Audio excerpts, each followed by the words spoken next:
dulu dari tahun 2003 ya usaha kantin. Dari rumah buka kantin, terus catering anak-anak mahasiswa kebetulan. Dulu almarhum suami saya itu mengelola sebuah pondok pesantren mahasiswa. Ya kebanyakan memang mahasiswanya gitu, mahasiswa itu. Sebenarnya saya udah banyak sih saya geluti usaha dari mulai baju. Itu saat musim masuk sekolah saya juga jualan buku alat tulis gitu. Nah terus saya tuh kan waktu itu kan saya jualan buka kantin itu dari 2003 sampai 2017 ya. Awal 2018. Nah kemudian waktu itu ada kendala kompetitor ya itu waktu itu. Terus semakin menurun ininya penjualannya. Sebenarnya ada yang samaan usaha dengan saya itu dari tahun 2014, tapi waktu itu belum mempengaruhi. Nah semakin lama semakin mempengaruhi, dan waktu itu kebetulan ada sebuah mall dekat sini. Nah itu kebanyakan pelanggan saya ya seringnya mungkin lebih variasinya lebih banyak, akhirnya mereka lari ke mall itu untuk membeli makan, lauk, segala macam gitu. Dan banyak mahasiswa itu milih masak sendiri gitu, karena memang banyak promo kayak telur, ayam, itu banyak promoan. Nah di tahun 2018 awal juga saya memutuskan untuk berhenti, tapi saya pikir saya kan orangnya nggak betah diam ya. Saya berpikir usaha apa yang yang paling beda gitu. Jangan sampai ada kan banyak ya selama ini kan orang usaha tuh ikut-ikutan gitu kan, terus banyak sama juga usaha yang beda gitu. Memutuskan ini usaha telur asin gitu. Dari tahun 2018 itu sih awalnya reseller. 2 minggu sekali itu 150 butir. Kemudian meningkat jadi 300, 700 sampai waktu itu 2 minggu tuh 2000 butir. Nah di situ ada mulai kendala, si penghasilnya, produsennya itu nggak amanah, sampai saya tuh rugi, nggak balik modal, jadi banyak komplainan karena mungkin belum waktunya diangkat, dipanen telur asin itu, jadi banyak yang bau, berair-air gitu, jadi busuk lah. Jadi saya terinspirasi untuk produksi sendiri, tapi kan kepercayaan konsumen mulai hilang ya. Karena banyak komplain itu yang mulai saya memulai lagi untuk membangun kepercayaan konsumen gitu. Saya kan waktu itu masih promosi lewat WA ya. Nah waktu itu saya promosi di status WA itu telur asin harga reseller gitu. Nah mulai itu banyak yang tertarik. Berapa? Nah ini saya mulai dari situ. Saya jual harga reseller gitu, jadi nggak jual nggak jual retail ya, satuan gitu, per butir harga ecer enggak. Nah mulai di situ mulai meningkat. Yang tadinya susah memasarkan 1000 butir itu, susah untuk memasarkan, bingung. Apalagi setelah saya masuk UMKM di tahun 2022, aktif di tahun 2023 itu mulai bingung, produksi 5.000 itu siapa dulu yang harus dikasih gitu. Awal sih saya pernah pokoknya saya tuh saat itu nggak mikir untung atau rugi gitu ya. 30 butir saya antar ke daerah jauh, Liang, daerah Gunung Cemplang itu kan jauh tuh, nggak cuma 30 butir, untung berapa sih telur asin gitu. Cuman harapan saya waktu itu, saya hari ini nyari orang untuk tahu produksi saya gitu, telur asin saya. Suatu saat orang bakal nyari telur asin saya itu.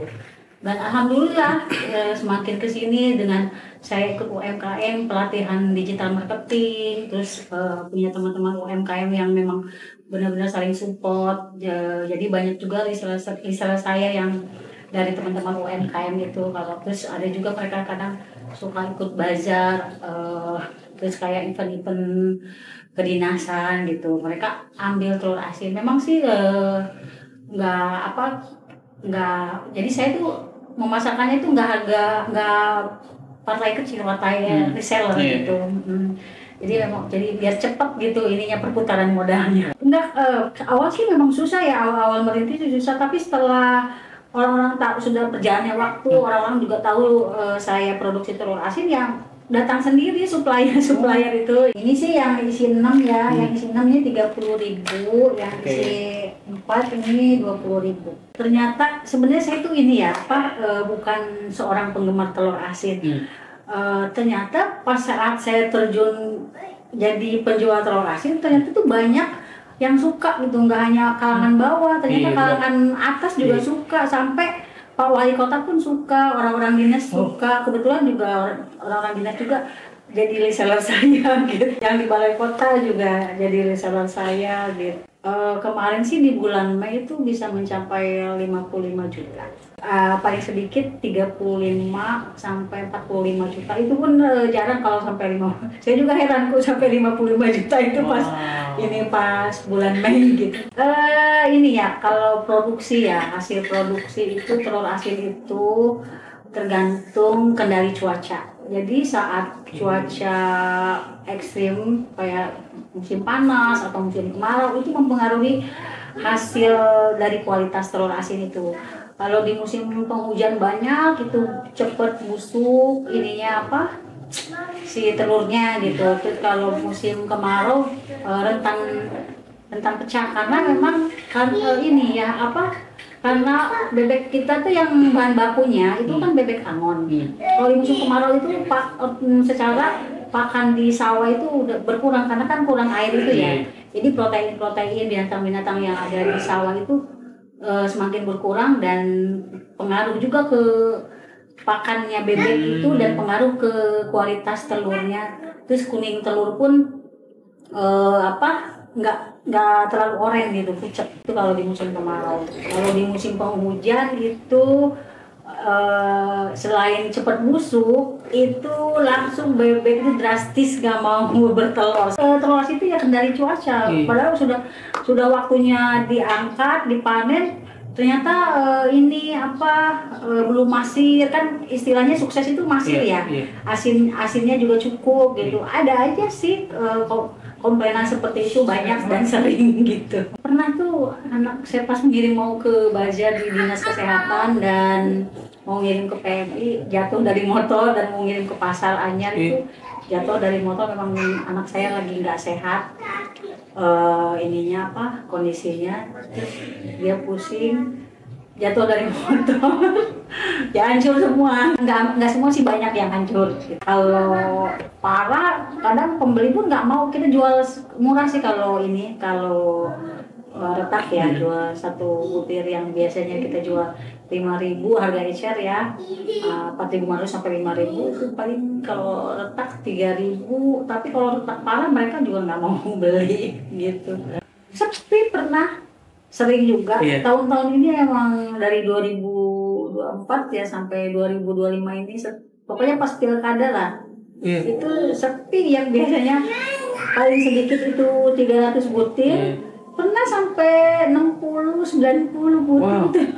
Drastis banget gitu. Motivasi saya itu ke depannya itu ingin punya produk telur asin yang lebih berkualitas, tahan lama, ada pendampingan di peternak, di penghasil juga seperti saya ini, karena memang produksi telur asin itu dari hulu ke hilir. Memang harus dibetulin dari atas sampai ke bawah gitu. Jadi kalau di atasnya sudah betul, di bawahnya juga sudah betul, insya Allah hasil telur asin pun bagus gitu. Jadi ingin tahan lama, bisa berbulan-bulan, mungkin bahkan setahun. Akhirnya kan harapan saya sih bisa ekspor gitu. Amin. Semangat aja dan positive thinking sih. Insya Allah. Masa sih kita berusaha Allah nggak kasih rezeki gitu kan. Insya Allah dari telur asin ada rezeki dari jalan lain gitu. Saya sih pasar, rumah makan Padang, terus bubur-bubur Cianjur, soto, rawon, rumah sakit PMI juga ada, Universitas Kesatuan, reseller. Terus kadang-kadang ada tuh tukang-tukang tahu keliling gitu. Ada juga yang Gak tahu lah, banyak juga sih nomor-nomor baru gitu. Karena kan saya kan memang itu digital marketing, jadi ada nomor-nomor baru. Jadi pembeli-pembeli baru lah gitu, banyak juga. Bisa lewat WA 0895 3911 32084. Bisa juga ada TikTok produksi telur asin. Ada juga Google My Business telur asin Bogor Kaiser. Ada juga IG telur asin Bogor. Hai, buat kalian yang ingin membeli telur asin Kaiser, kalian bisa beli di IG telur asin Bogor atau datang ke alamat Jalan Batu Hulung 1 RT 3 RW 1 Margajaya, Kecamatan Bogor Barat. Bisa juga menghubungi nomor WA 0895 3911 32084. Semangat, jangan mudah putus asa, jangan mudah menyerah. Action aja dulu, hasil biar Allah yang menentukan. Mantap. Udah